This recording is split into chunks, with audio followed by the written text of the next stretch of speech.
दुकान से जा कर के कुछ सामान ख़रीदना था, इहराम ख़रीदना था, ज़रूरत की चीज़ें, दोस्त भी साथ थे। कहते हैं यार मेरे जल्दी थक गए, ख़रीदारी करके वो चले गए, मैं शाम तक रुका, बड़ा थक गया तो सोचा इतनी लंबी चौड़ी ख़रीदारी की है तो झील थी पास, मैंने कहा वहाँ जाके ज़रा ठंडी हवा लेता हूँ। कहते मैं उस तरफ गया, रात का अंधेरा था, मरी हुई भैंस पड़ी थी। ये कुछ 700-800 साल पहले की बात अर्ज़ कर रहा हूँ। कहते हैं मरी हुई भैंस पड़ी थी,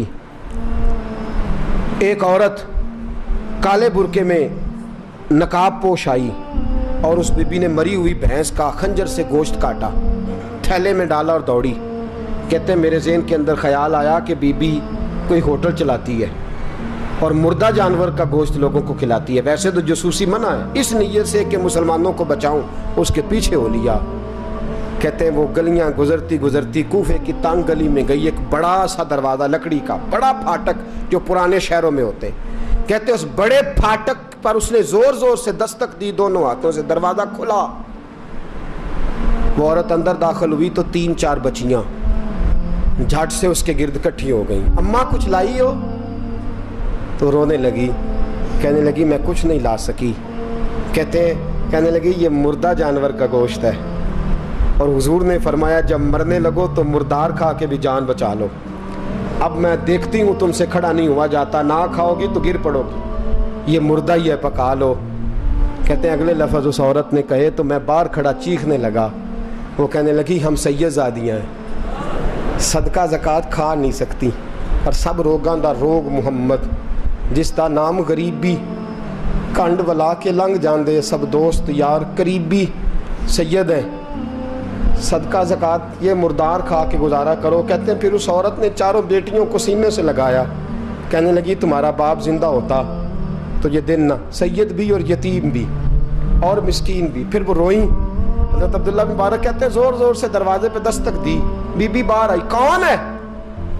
तो मैंने कहा मैं अब्दुल्ला बिन मुबारक हूँ, मुहद्दिस हूँ, ज़माना मुझे जानता है, मेरे शागिर्दों की लिस्ट बड़ी लंबी है। कहने लगी अच्छा तू? कहने लगा ये 300 दिनार हैं, तू मेहरबानी करे तो रख ले, चले अपना काम करें, हम जाने हमारा। कहते मैंने ज़मीन पे घुटने टेक के ना तो सैयदज़ादी के आगे हाथ बांध दिए। मैंने कहा मैं नौकर हूँ, तुम औलाद हो, मैं खादम हूँ, तुम नस्ल हो, मेहरबानी करो, मेहरबानी मेरे ऊपर मेहरबानी, पैसे रख लो। कहते मैंने वो पैसे दिए, मैं वापस लौटा। यार कहने लगे चल, मैंने कहा नहीं मैंने नहीं आज करना। कहने लगे कोई नया प्लाट लेने का प्रोग्राम बन गया, कोई नई इन्वेस्टमेंट, लोग ताने देते हैं ना, पर जेकर यार दे नाम दा मिले मेड़ा उन झोली पा लईए पुंजे सुटिए ना, जेकर यार दे नाम दी मिले सूली झूठा झूठ लईए पिछाटिए ना। कहते मैंने कहा यार जैसे तुम्हारी मर्जी समझ लो, ये मेरा राज है, मैं बताता नहीं।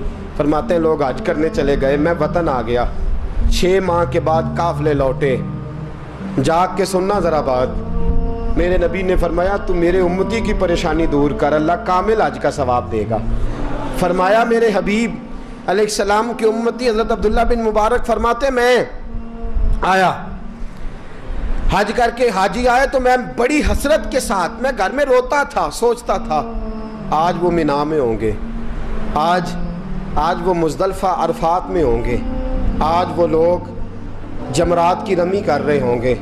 मैं तड़प के सोचता था आज दर रसूल की हाज़िरी दे रहे होंगे। कहते मैं रोता था। जब हाजी लौटे 6 माह के बाद तो हाज़िरी देने गया, मिलने गया, पहला दरवाज़ा खोला हाजी साहब ने, मैंने कहा मुबारक हो? कहते मैंने मुबारक दी, जरा सुनिएगा। कहते हैं वो हाजी मुझे डांटने लगे, कहने लगे छोड़ यार, इतना बड़ा आदमी हो के तू गलत बात करता है। मैंने कहा क्या हुआ? कहने लगे तूने हमें कहा कि जाना नहीं, और फिर हम मिना में आवाजें देते रहे, तू बात ही नहीं सुनता था। हम आवाजें देते रहे, इन्नल्लाह अला कुल्ल शैइन कदीर, आवाजें देते थे, सुनता नहीं था। कहते मैं हैरान हूं, मैं यार मैं तो क्या नहीं। कहने लगे हम 11 हाजी झूठ बोलते हैं तो अकेला सच बोलता है, सबने देखा है। कहते मैं पलट आया, चौथे दिन फिर एक हाजी को मिलने गया, मुबारक दी। कहने लगा छोड़ किस बात की मुबारक, मैदान अरफात में तो तूने बात भी नहीं सुनी। اور یہاں مبارکیں کہتے ہیں عرفات میں، اور میں تو کہنے لگے چپ کر، غلط بات بھی کرتا ہے اتنا بڑا محدث ہو کے. کہتے ہیں جب آخری قافلے آئے، آخری دن تو 8-10 قافلے کٹھے آئے، شام تک 7 قافلوں سے ملا. ہر ایک مجھے کہنے لگا بندے کے پاس گھوڑا نیا آ جائے، سواری بڑی آ جائے تو یاروں سے تو ملنا چاہیے نا، تو آواز ہی نہیں سنتا تھا.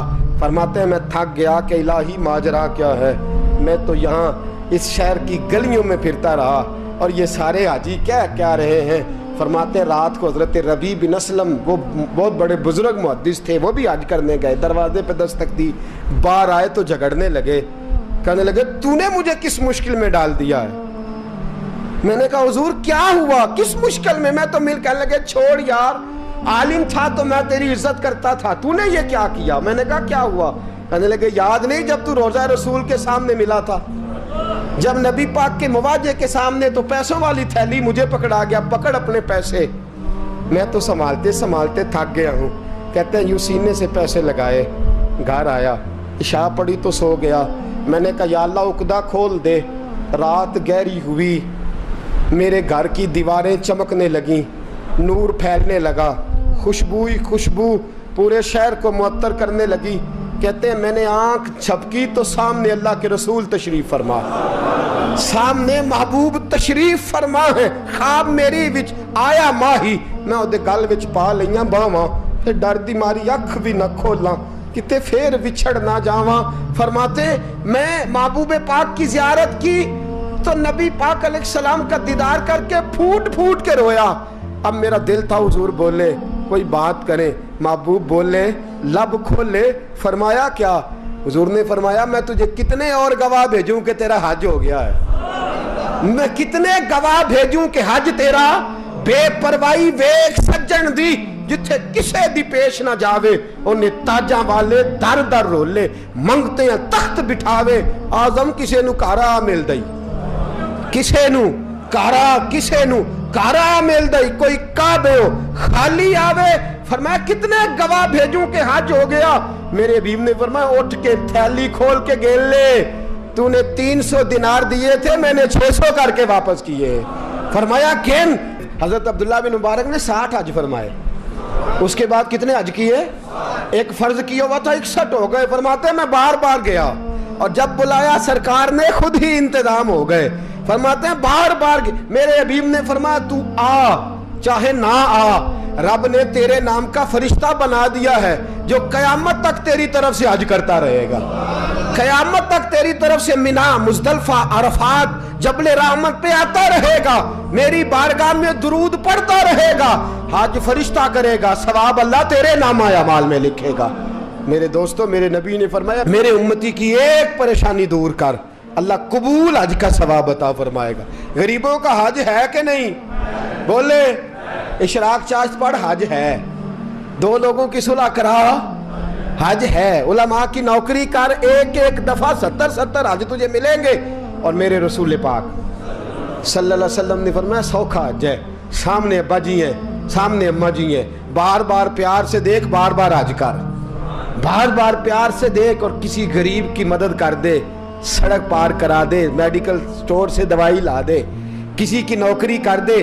بچہ گھر میں نہیں، ابا جی بیمار ہو گئے، جا بھاگ کے تو چچا کو چھوڑا ڈاکٹر تک، تو نیکی کر، اللہ تجھے پورے حج کا ثواب عطا فرمائے گا. حج بڑے ہیں، کرنے کی تیاری کرو، حج کا بڑا موقع ہمیں میسر آتا ہے، بس پروگرام بناؤں. صحیح مسلم کی حدیث، کتاب کا نام کیا ہے؟ اور بڑی مضبوط حدیث. میرے نبی پاک صلی اللہ علیہ وسلم فرماتے ہیں کچھ لوگوں کو اللہ قیامت میں کھڑا کرے گا اور کھڑا کر کے فرمائے گا چلو جنت میں جاؤ. عرض کریں گے مولا ہم تو پاپی گناہگار، پتہ سارا سردار نو کیتیاں دا، ہم تو بڑے گناہگار، کس وجہ سے جنت؟ فرمایا تمہارے حج کی برکت سے، تم نے حج کیا تھا نا، اس برکت سے جنت. تو بندے عرض کریں گے مولا ہم تو ماڑے تھے، غریب تھے، گئے ہی نہیں، حج کیا ہی نہیں، تو تو حج کی وجہ سے معاف کر رہا ہے. تو رب کریم فرمائے گا جب حاجی جاتے تھے دل تڑپتا تھا نا، جب حاجی جاتے تھے آنکھیں برستی تھی، جب حاجیوں کے قافلے نکلتے تھے اس وقت تمہارے دل میں خواہش پیدا ہوتی تھی. فرمایا تم تڑپا کرتے تھے، میں نے تڑپ پر ہی تمہیں حج کا ثواب دیا، اور خالی ثواب نہیں دیا، اس حج کی برکت سے آج جنت بھی عطا فرما رہا ہوں. मेरे दोस्त प्रोग्राम बना, तड़प पैदा कर, नीयत पैदा कर। ये ना कहा कर कि हज तो सिर्फ अमीरों का है, गरीब कैसे करे, हज बड़े हैं, करने की तैयारी कर। तू प्रोग्राम बना, मेरा रब तुझे गांव गांव पे, नगर नगर पे, गली गली हज का सवाब देगा। हमेशा मिदहते खैरुल अनाम में गुजर